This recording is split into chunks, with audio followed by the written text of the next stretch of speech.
Alright. Back to the game. Going to Hub 4. The Castle of Grief. And boy, is it full of griefing. I'll say. Oh. This is probably the most elaborate hub in the game. You have played this game too long, mortal. I think I shall remove you from the board. He's right, I have played this game too long. But I consider that a compliment, so screw you. Yep, there's a lot of figuring out in this. One of those things is to actually make sure you can get inside the damn thing in the first place. The stairs make up what you would call the drawbridge, because I can't imagine how else to get up there. That still leads me to believe that you can't carry the Wings of Wrath, which I had yet to try.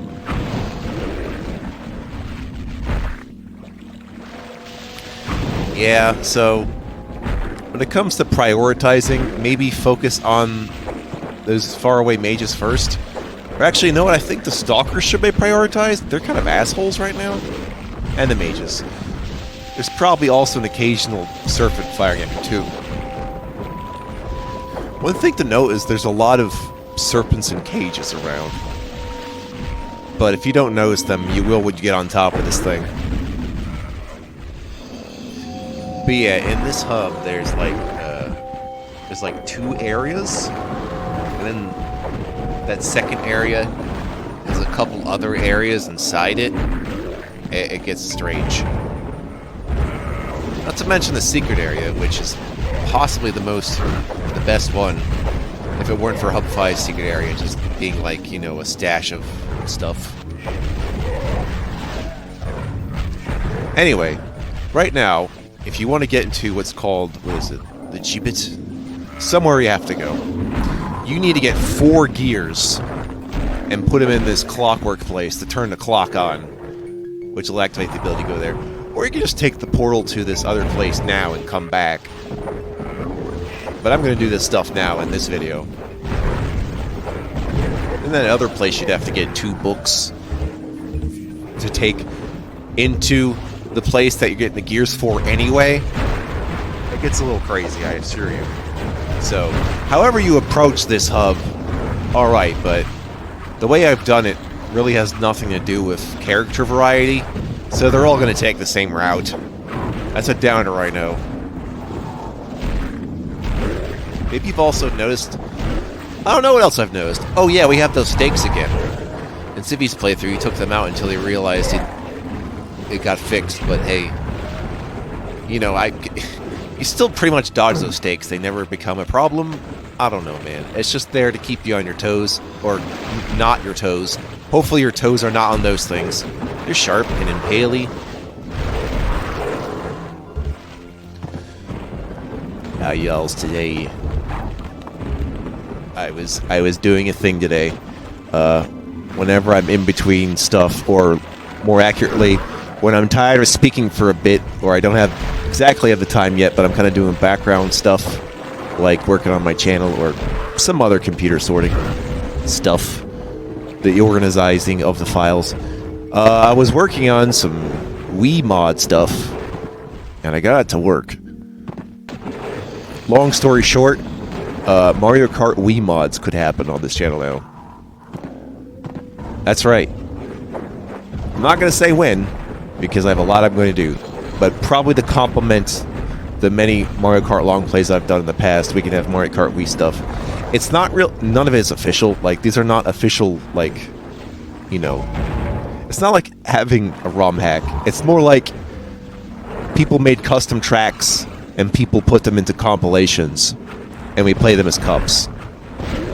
So, yeah, look forward to that.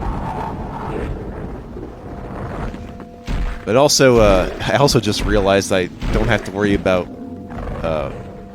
Wiimotes. I can, like, Bluetooth them. Oh, man, Bluetooth is so sweet. Hit him on the head, or both heads. They say 2 heads are better than 1. I don't know. I feel like punching these guys is filler now, but hey, you don't want to use your mana to waste on these guys, so just punch them. Alright, the other thing I need to do is push all 4 moon switches, which gives me access to another gear. I forget where. I've forgotten where, believe it or not. I do know there's also a 5th moon switch not connected to these 4 that allows me to go up on top of the castle. Well, there'll be 4 face switches that give me access to another gear. I didn't remember how all this works at first. So, for the other 2 times I played through this, I sort of, like, I was just focusing on surviving and killing all the things before I realized what I had missed. So a lot of wandering will result. But you don't blame me, do you? You're like, just get, yeah, like, someone was telling me, man, this game gets me lost and I'm confused. I'm like, yeah, I mean, it's not, I wouldn't really call this game user-friendly. Although it's not supposed, like, in a way it is and it isn't. Because the difficulty of the game was never you dying. It is always just figuring it out, and that's perfect for me. But not for someone who just wants to play a first-person shooter. So take that into account, and enjoy. Is Hexen an acquired taste? I don't know. I don't think it's underrated or overrated. I can say that much. I think Hexen is, rated. Like, you know, if someone says overwhelmed or underwhelmed, they just say whelmed. Yeah, Hexen, I think, is the exception to people not rating it right, and I think everyone's rating it right. That doesn't happen very often. If Hexen was, like, applied by IGN, I'm sure we'd get a bullshit score that no one would agree with out of spite. That's why IGN is the prefix to ignorance. Then again, you know, you shouldn't be going by numbers anyway. You should be going by the actual written review or something. Or the video review. The number don't mean squat.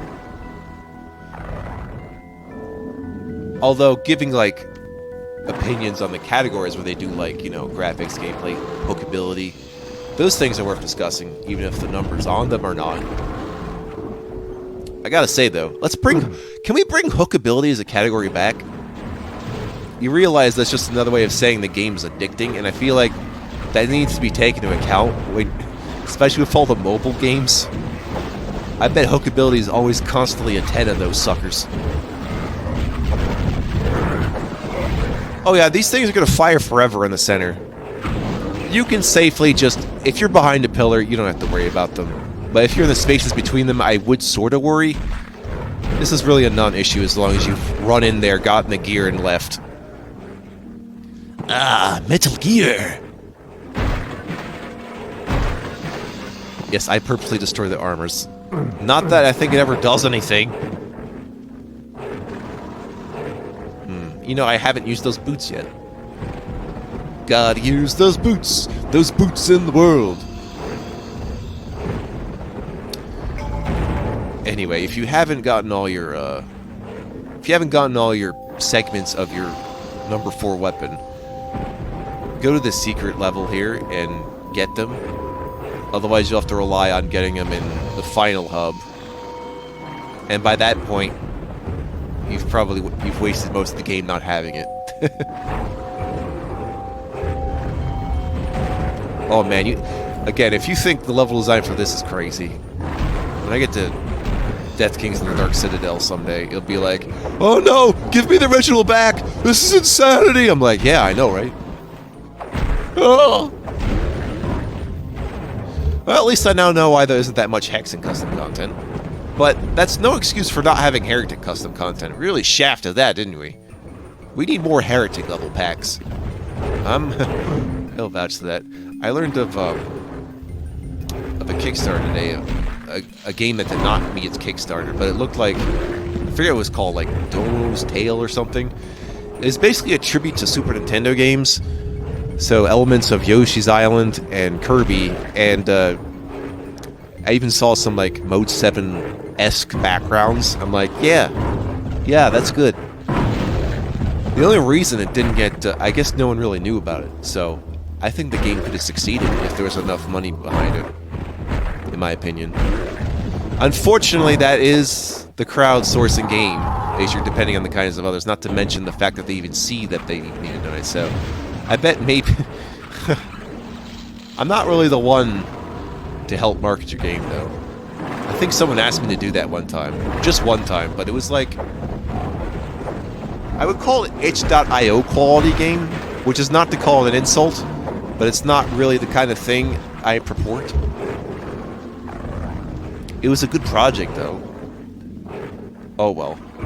At least it was the first legit offer on a YouTube idea I've ever gotten that was clearly, you know, an advertisement, but it wasn't like someone spamming around. This was someone being like, hey, show off my stuff. I'm like, I'm sorry. I mean, maybe I could have, as like a one-off. Although, back at that time, I was just doing a long play, so maybe I would do it now. Speaking of, I do have a one-off video still. It's about Doom, but someone made a mod where it plays as a beat-em-up. And I was wondering if anyone would still like to see one-off videos. Particularly when I do not have other videos done by that point. I'm saying this because I don't want to get in the way of my projects, but at the same time, you probably want to know what I'm up to. I could probably, like... Well, maybe if I had, like, a Discord and you saw me as I was recording it, but I wouldn't be able to talk to you back because I'd be too busy focusing. So, I don't know. There really isn't a good answer to that. Like, do you interrupt an artist when they're in the middle of painting something for, like, a week? Because they don't have a painting released yet? This is the conundrum we're dealing with, isn't it? Probably why I don't make a schedule for these things, unless I already have it done, in which case that has to do with time in which you have to see it, or time in which I need to give something else a chance, but again, hopefully I'm just going to be doing projects all at once from a while on. I, again, made an exception just due to how things have been going, but I am not going to make any more exceptions to that, and I'm certainly not going to do that thing in Blood where I post one level a day. That took far too long. Even though the game is great, I should have just posted one episode at a time. That would have been fine. Oh well. Ah! I don't care what everyone says. I can deal with the slaughters just fine. But yeah, you'll see all these face switches, and if you fall off, don't worry, there's ways back up there. Collecting all the mana! He wants to get it for me. Oh, I missed! Oh, I missed! Oh my god! Wario commits blasphemy in the Japanese version of Mario Kart. Oh! That would be amusing, though, as a Wario plotline, where he blasphemes the church of like, the Mushroom Christ? I don't know. I guess a religion isn't the thing they talk about in Mario games, so yeah, sure. Actually, it's really only Zelda that's gotten close to being, like, overtly religious. At first. Not so much anymore. Despite the fact that's, like, generic medieval god stuff. I mean, it was the closest to being overtly religious as a Nintendo series, and I don't see a Nintendo series being religious. I guess unless there's one that's specifically about Buddhism, maybe. I don't know. Ask me again when I'm not getting my butt slapped. Red hammers, more than meets my hammer. Did I mention this game is dark? Even while commentating over it, it's still dark. Shit. Yeah. So, like, obviously this game needed some polishing. I mean, I don't mean the function department. It pretty much works. You do know I mean the design department. But as for, like, switch hunting and confusion, that really has... I think that just had to do with the limitations of the engine still. Or at least what we thought would be engaging gameplay at that time. I'm not really sure on that. It was borderline experimental.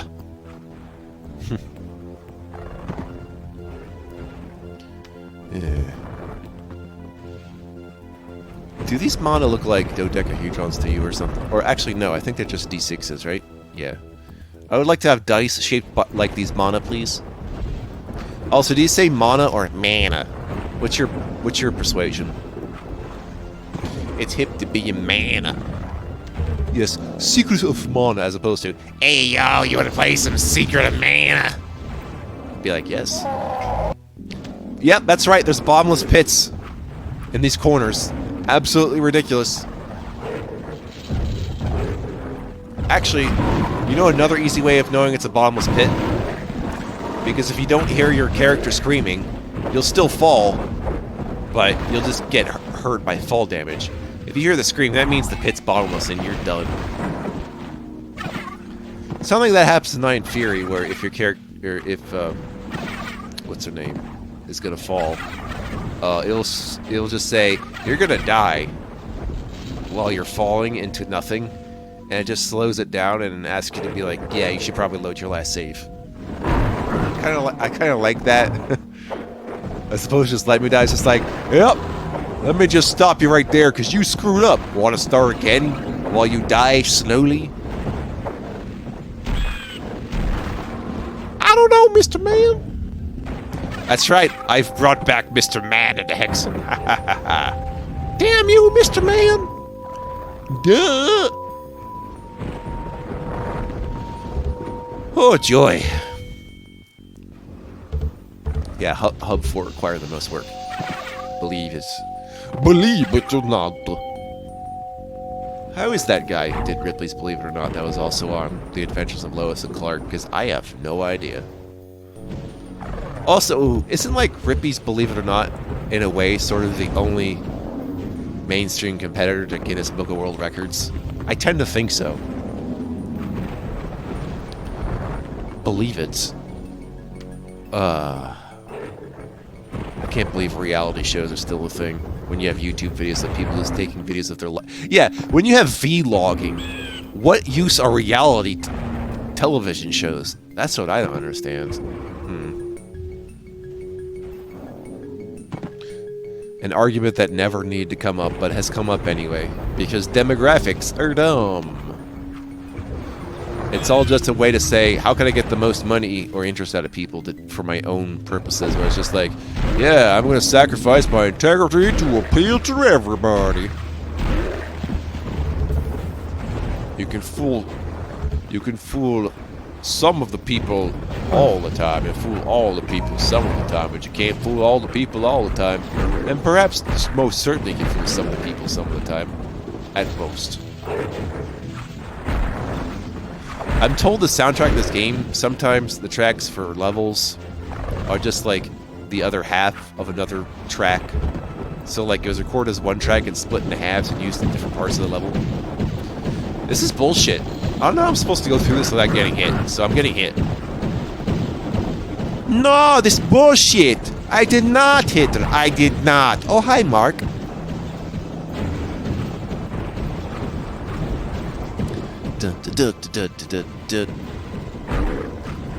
Alright. This, you might think I'm being special, but no, I have to open the shutters before I can use the gears. For a while I was like, why doesn't the gear go in? Until I realized you have to actually use the shutter to open it and then put the gear in. I felt pretty dumb for a while doing that, I'll have you know. And it's like, oh, you gotta open it! Oh, dang, son! I'm not... Just match the gear with how it looks on the top. It's not that difficult. And if you're too lazy to move, maybe you're too lazy to also move your head up to see what's above you. Yay, the clock works! Hello, Sly. This is Clockwork. I see you finished my clock in Hexen. Ha ha ha ha ha. Ha ha ha ha. Oh, also, on the way to the gibbet, unless you want to do it now, you can get a Dark Servant. I'm going to get a Dark Servant. Free of charge! I will show you that thing's there, just so you can see it. So there that is. Because of how that works, I don't see myself, like, saving right in front of those. I haven't really done that in this playthrough, is saved in front of those sun switch things, even though they take you to another place. I don't expect that pattern to occur anytime soon.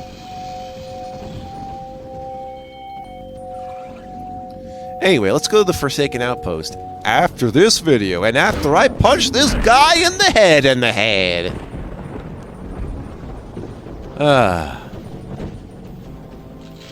Alright. Ooh, boy. I feel like I've been smacked by 1,000 trains today. Don't mind me.